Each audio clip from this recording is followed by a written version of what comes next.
First of all, about why SES-9 is so important for us. And I've got my crib sheet here, and the reason for this is we have 7 satellites under construction at the moment.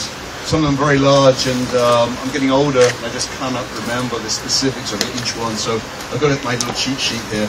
So we're going with SES-9 today. The all-up mass of SES-9, wet mass, is going to be around about 5,721 kilos. The satellite is going to 108.2 degrees east. It's going to be serving our Asian marketplace. It's going to be the largest satellite that SES has in the Asian marketplace. This is why it is so important for us. Really, this satellite is now the first of 7 satellites that we're going to be launching. And that's why we were here 2 years ago. We say this was the first commercial launch that we did with SpaceX.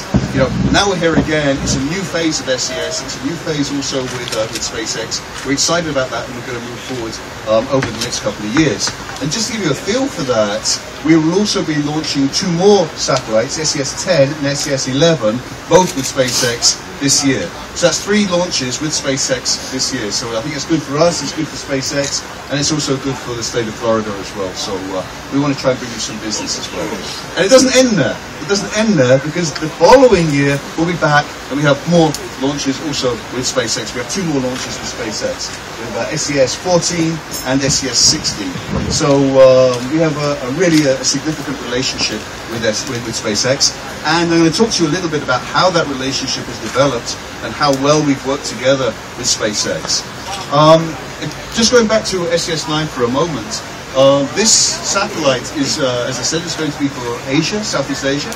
We have 7 missions on board the satellite, and basically the usage of the spacecraft is broken into 4 verticals.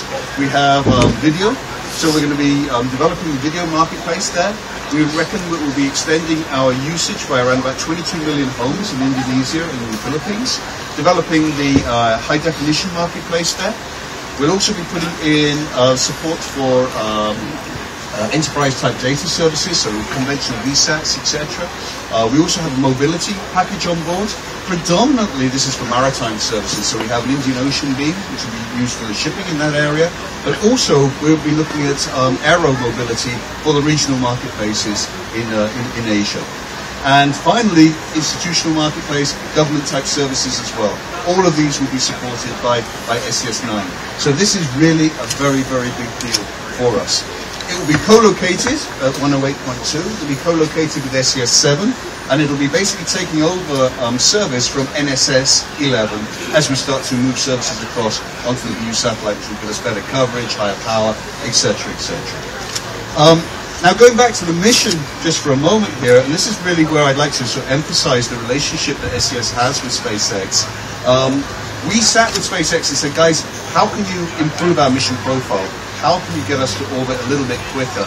And so we have agreed with SpaceX that we will change the mission from a guidance-controlled shutdown at the 2nd stage to what we're calling a minimum residual shutdown at the 2nd stage. To de-technify that, and I'm speaking under Emily's control. Okay. So same thing, just shout or throw things. Okay. What it really means is quite simple. We're going to burn the motor on the 2nd stage for a few more seconds. That's all it really means. Okay. The big deal about that is that we're going to reduce our time to orbit by about 45 days. Initially, we expected to take about 93 days to get to orbit, but those few more seconds of burn will bring us down to about 45 days.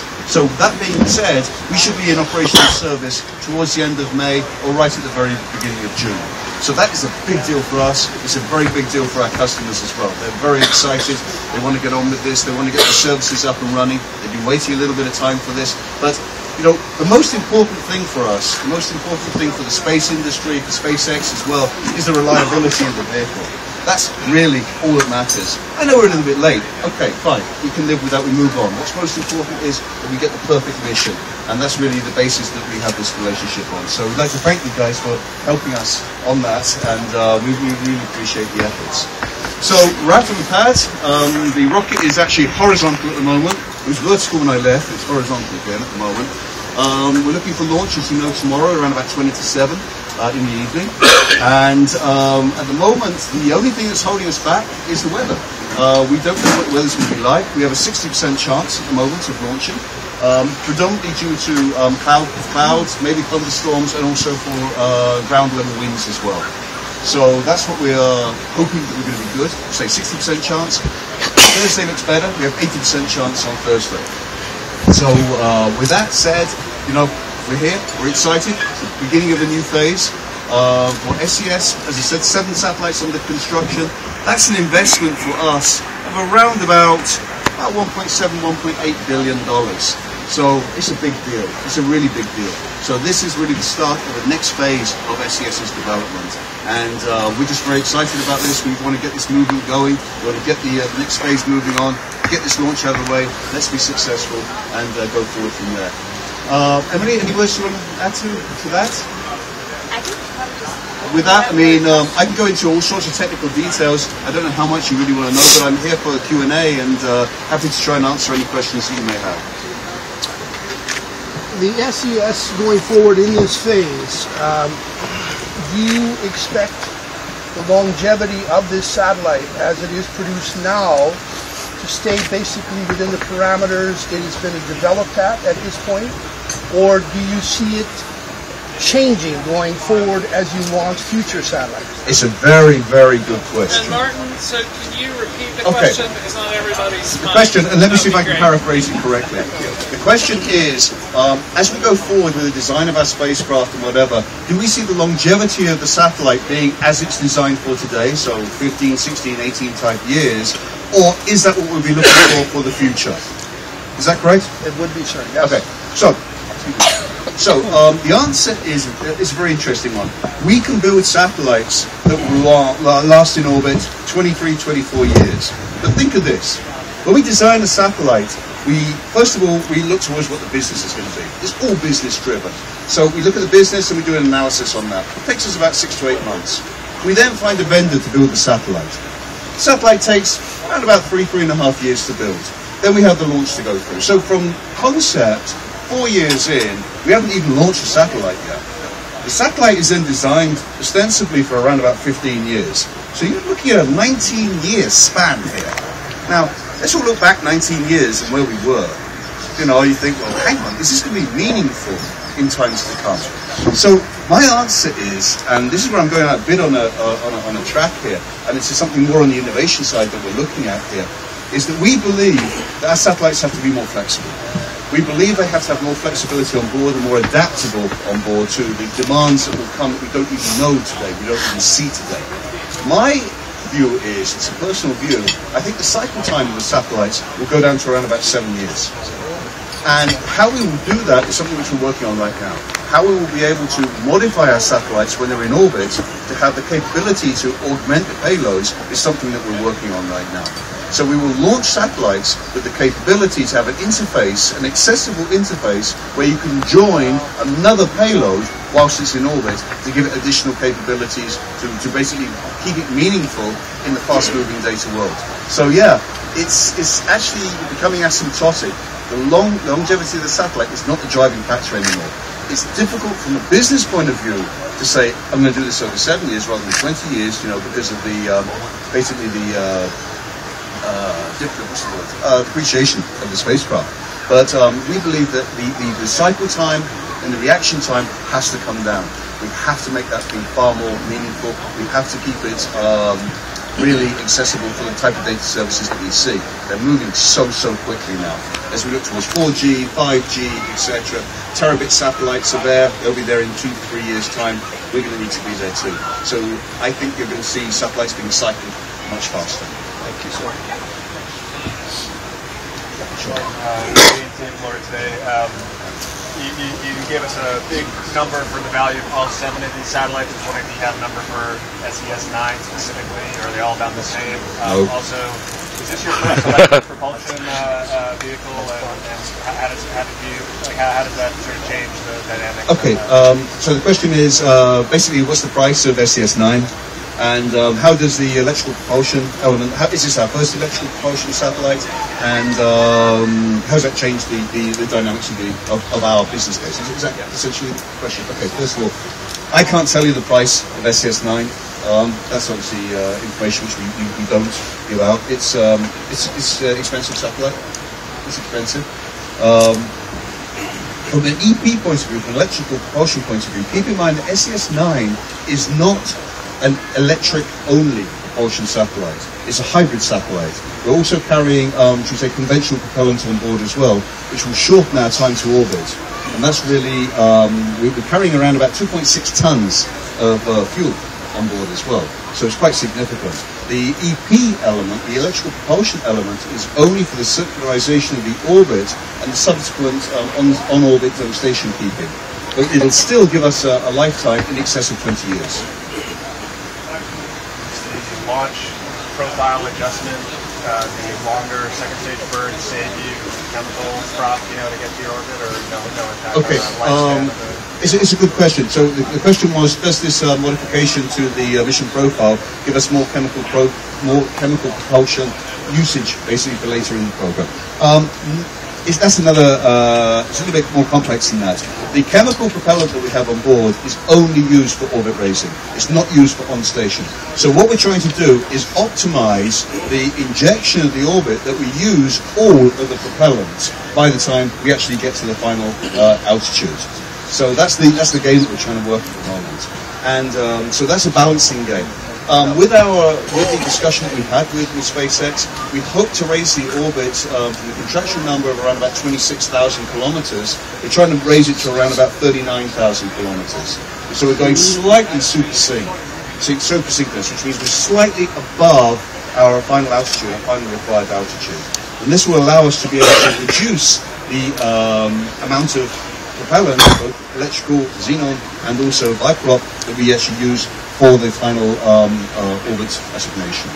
So it's an optimization of the use of fuel and the time that we need to actually use that.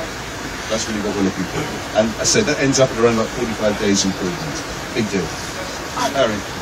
Could you just go through the flight profile starting from main engine cutoff, how long the first burn and second stage will be, and how long the post, and how long the do you have second that stage? information to hand? Because I don't have it in my crib sheet. Thanks. And I guess on a related note, obviously SES has not been shy about being first in line for any of the products or services that SpaceX offers. Did you get some confidence after the demonstration of the second stage restart? Is that important for you? We're expecting... Absolutely. Okay, so did everybody hear the question? Do you want to repeat the question? It's pretty easy. You repeat it. Go Irene. Okay, well, the first question was about the launch profile, and then the second question was about confidence after a demonstration of the second stage restart. Thanks, Harry. I'll leave. You talk about the profile, Emily, and for the second stage restart, sure, it always brings confidence. There's no doubt about that. We also have to turn back to our insurers, and we have to fly. We have to basically imagine that we're flying without insurance, and then when we are confident, we will turn to our insurers and we will show them why we're confident and the reasoning behind that. The second stage demonstration, of course, is huge, and it retires an awful lot of risk. There's no doubt about that. So that was very good, and it was very strong for SES, and it certainly, again, develops the relationship with SpaceX to have that sort of integrity. One thing I would also say is, in adversity, you really see how good a company is. And I think, and I'm not being negative here, I don't want to spend more time on it, but the recovery after the failure is when you really see. We've had the same situation with ILS and Proton. We've had the same situation with Ariane 5. It's what it is. It's the industry. But when you see that, and when we have our own people embedded in Falcon working together with SpaceX, we had access to the data to our US citizens, which was really unprecedented and really gave us that confidence to move forward. It was extraordinary. It really was. So I'm going to hand over Emily for the profile. Okay, I'll just give you a top-level profile. I think everybody knows that our T0 is at 6:46 p.m. Eastern, 6:46 and 37 seconds, so we track those sort of things. At about 2 minutes and 30 seconds, we're going to have main engine cutoff for all 9 engines on the first stage shut down. We'll have stage separation a few seconds after that, and then the second stage engine will start at about 2 minutes and 50 seconds. In about 3 minutes and 40 seconds, the fairing will deploy. And then about 9 minutes in, we've got the second stage engine cutting off. And then we begin our coast right around 10 minutes and 30 seconds. We're going to coast for about 17 minutes or so. And then we're going to restart that second stage engine at about T plus 27 minutes. We'll shut that engine off at about T plus 28. And we're looking at deployment at about T plus 32 minutes. And then maybe just to finish the mission from our point of view, we'll have acquisition of the spacecraft around about 22 minutes after separation. Thanks, Emma. No questions? Excuse me, sir.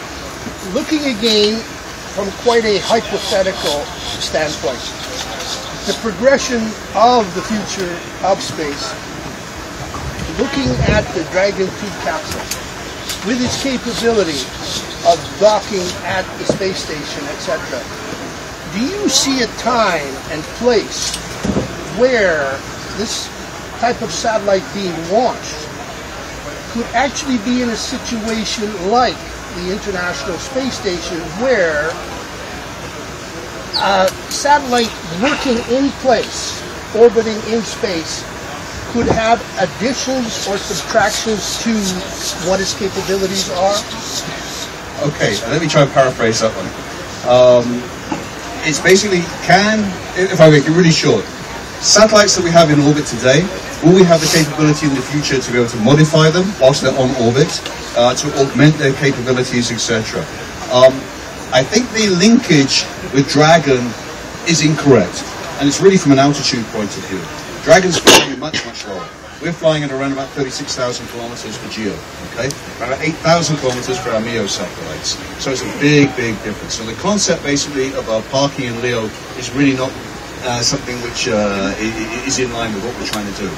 However, as I mentioned before, we're working on a concept together with a vendor where we will have an interface on the satellites that we are launching into geostationary orbit. So it's basically a mechanical interface, electrical interface, comms interface as well. So it will have the capability to add a payload at a later date. The way that we would do that is that we would launch that additional payload with a follow-on satellite. It will be a nominal satellite going to GEO, but on top of that satellite, you would have a rendezvous platform, and you would have the additional payload. So the mission would be that the second satellite would act as a donkey, would take the payload to the already incumbent satellite on orbit, deploy it, plug it in, start off, and then it would move on and execute its nominal mission. That's what we're working on at the moment. Thank you very much, sir. I'm very glad I asked the question, and thank you for your explanation. A great future looking forward. It's a very exciting concept. Exciting, thank you. Are you guys the largest private satellite operators? Is SES the largest private satellite operator? Yes, we are. We have, and I'm going to say the wrong number now, I know, 53 satellites on orbit. Paul, 53 satellites on orbit. Yeah! I can't even keep up with it, I'm sorry, I'm supposed to be in charge of it. So 53 on orbit, 7 more under construction, and 7 more actually under construction, and we're working on 4 more in the concept phase at the moment.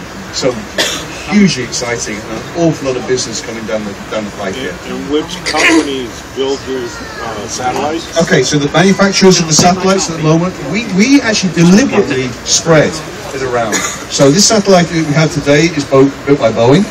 We have satellites being built by Orbital Sciences, or Orbital ATK as it is right now, and we have satellites being built by Airbus as well in Europe as well. So we deliberately separate this. We are also obviously in touch with Lockheed Martin, and we also talk with Loral, Space Systems and Loral as well. And so we have a relationship with all of our major vendors, and we deliberately try and break it up. You know, because they have different capabilities. Sometimes their designs are more precisely focused on the type of mission that we're looking for. But also, it's also good to ensure that if there's a problem on a satellite, it doesn't become a generic problem. If you bought 10 exactly built to print, then you have a generic problem that can run right through all 10. Once you're in orbit, you have some limited capability on what you can do about that. So we deliberately break up the vendors and break up the satellite types. Irene. Has SpaceX tried to, have you been talking to SpaceX at all about buying a reused rocket? Okay, have we been talking to SpaceX about using or buying a reused rocket? Yeah. Yes, I have. Yes, I have. We talked to Elon about this. We talked to Gwyn about this. We actually went up and saw the vehicle that was brought back. I mean, very, very impressive indeed. The answer is SES would have no problem in flying a reused first stage. Absolutely no problem. If it's flight worthy, we're happy with that. That's not an issue. Basically, it'll be from a technical capability point of view and from a financial price point of view as well. If that all fits into our contract, we have no problem with that. But I did throw out a challenge to SpaceX that we would be the first satellite operator that would use the same rocket twice to get to geo orbit.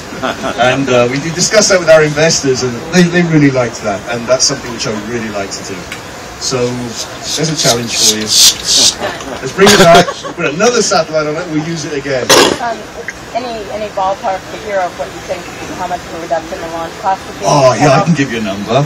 Okay. But it's not the number which is agreed with my friends. I honestly can't do that. No. And I'll give you an anecdote. When we brought this up with Gwyn, she said it should be more expensive because it was flight proven. So on that note, how much of a reduction did you get in your insurance after the demonstration of the second stage restart? Our insurance is more complex than that. It's not focused specifically on this vehicle, on this particular vehicle. We are actually at one time insuring six launches. Okay. So it's actually it's spread across all six. The risk is basically an aggregate risk across all six. So it's really not material. Okay. Mark, I have a quick question. Sure. What do you think? What have insurers told you about? What have the insurance industry mentioned about? Okay, what have the insurers said about us flying a second reused rocket? Just we'll call it a second. Gently used. Lightly used. One little lady owner only drove it on Sundays. Yeah, right. The insurers are very interesting people.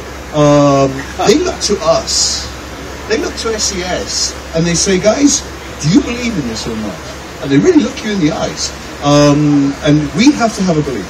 Once we are capable of having that belief, of being comfortable with this, and putting an investment which can be $500 million on top of this, then they'll say, okay, you're prepared to do it, we'll go with you. So what we have to do is, obviously we have to work through qualification, we have to work through all the very simple flight verification testing, etc. Once we get through that, I don't see any reason whatsoever why we wouldn't fly. Absolutely not. I'm sorry. How far down the road? Just to answer that one. How far down the road? I don't know. I'll ask that. Look at that. When are you going to tell us for? We'll talk. Sorry. Stephen Clark from Spaceflight Now. Hey, Steve. Hey, good to see you. A follow-up question on that. Do you think there needs to be a demonstration flight of a reused rocket? And if so, how many? And also I have a question on this mission as well. Okay.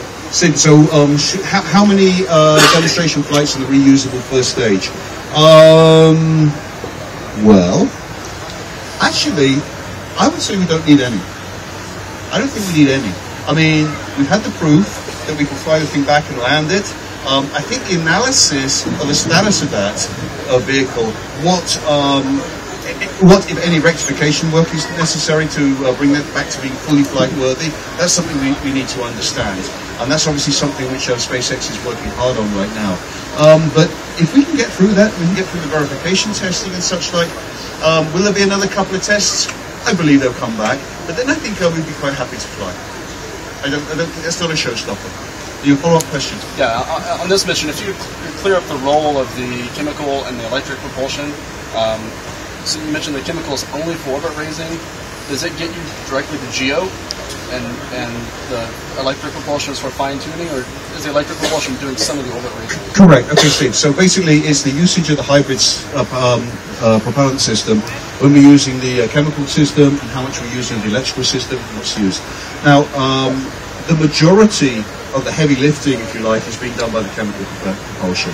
We are not using chemical propulsion on orbit at all. So if we can drive it to depletion by the time we get to the final altitude, then that's fine. That's perfect. Because we don't want to carry around any mass. Because basically just fire some latch valves, you shut it off, and then for the rest of its lifetime, you're just moving mass around. So if you can actually use all your chemical propulsion, get to altitude perfectly, that's fine. So what we actually do is, in our mission planning, is we make sure that we exhaust the chemical propellant just before we get to our final altitude, and we do the final tuning with the electrical propulsion. So that is the optimization of the mass budget for the spacecraft when it's actually on orbit. And one more on that, how many orbit-raising burns are there, and when do you do the array and reflector deployments? Oh man, I have to go back to for the number of firings. I think we're going to have to take a look at that. We have to fully modify that when we see exactly what injection we get after the MRS from the minimum residual shutdown. There'll probably be a slight change on that thing, so I can't give you the specific number. What we can do is we can come back to you after we get the injection and we can tell you exactly what we're going to do on that site. And the deployments? Deployment is nominally, first of all, it would be, let me think, we have a deployment of the solar arrays. Normally, I would think 2 days, probably from launch, we're probably looking around about 30 hours of that sort of order. But not, if I remember rightly on this mission, it's not a full deployment, it's a partial deployment and full deployment later. You haven't said anything about your ground station for on-orbit support. Describe the overall network. Okay, so the ground station for our on-orbit support. We have many different ground stations. We have 38 teleports on a worldwide basis that we use for this. Not only for this satellite, but for the entire fleet that we have. These are all networked together.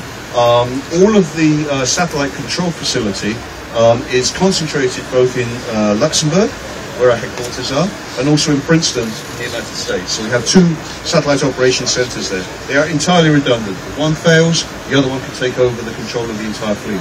We also have a station in Gibraltar, where we normally fly around about 8 satellites. That's for regulatory reasons, and also, if you like, it's our ace in the hole if we have a total failure of the other 2 as well. All of these stations are networked together. Any of these stations can take control of any of the satellites at any time. Now, that's from the TT&C point of view, the control of the spacecraft. On top of that, of course, you have all the traffic carrying as well.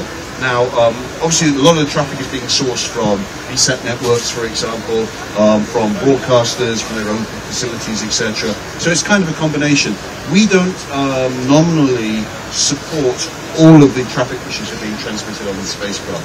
We will help if we are needed to, and we will offer that provision to a broadcaster, for example, if he doesn't have the capability to be able to transmit to the satellite. But by and large, the traffic side of things we hand off to our customers. That point of view.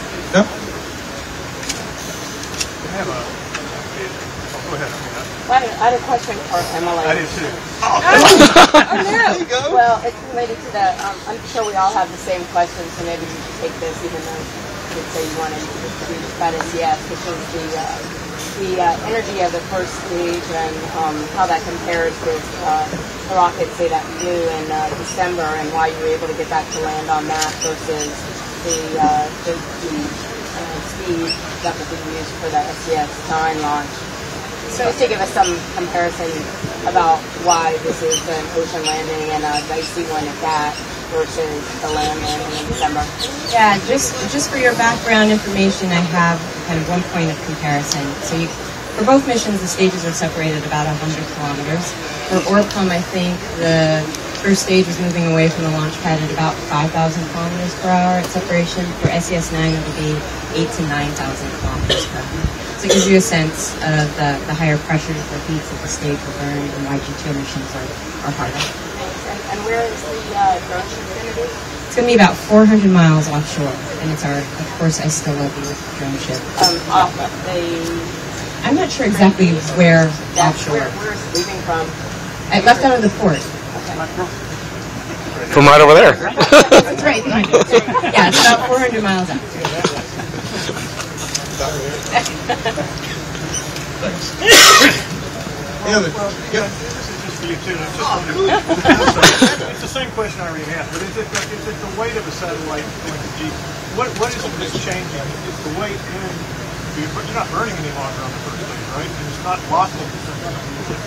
It's just the way the strike. It's the energy required. That works. It's just the energy required. Is that it? No. Any plans on removing dead satellites from geocentric? Any plans on bringing? Well, okay. Let me tell you what the policy of what we do here. This is quite an interesting one. I don't know how au fait you are with what we do with the satellites at the end of life. Normally, what we do now is, and it's actually required now by the International Telecommunications Union, you use the last part of your propellant on board your spacecraft to raise the orbit. You don't bring it back, you actually push it further out. You push it out by around about another 300 kilometers.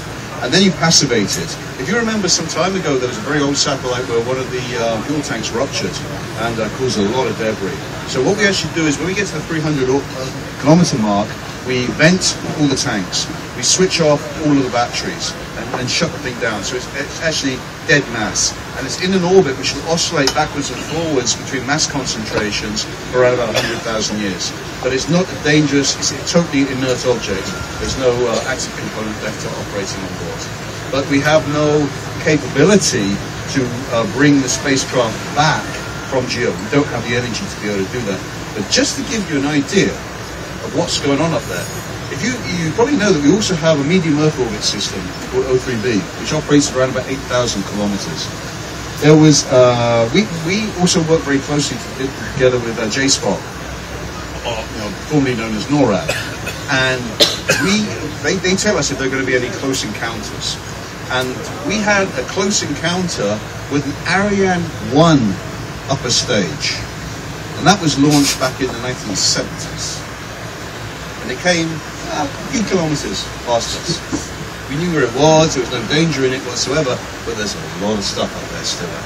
A lot of stuff, and it's still in orbit. It's slowly decaying, but it's been up there for a long, long time.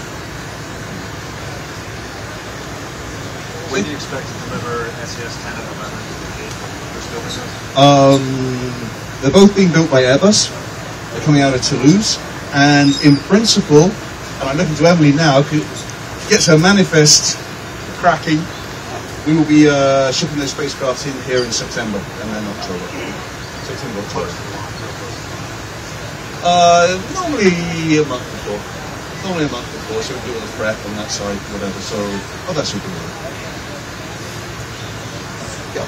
To this current date in February 2016, can you tell me, from SES's conception of its very first satellite, how many years have evolved to the current date of your production of satellites? Okay, so the first satellite we launched back in 1988, relatively small. It was actually built in East Windsor, New Jersey. 16 channels.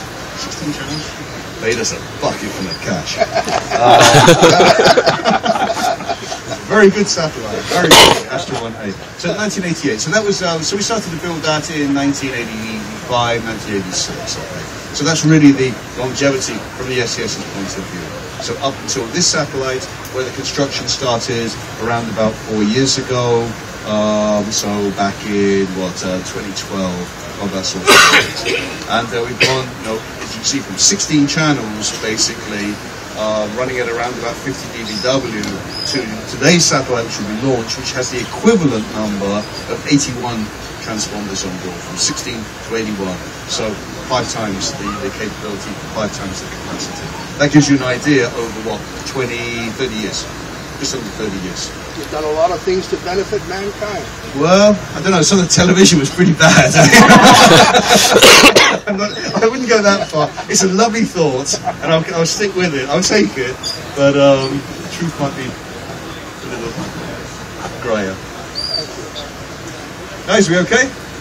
Any other questions? I'm around anyway, so if you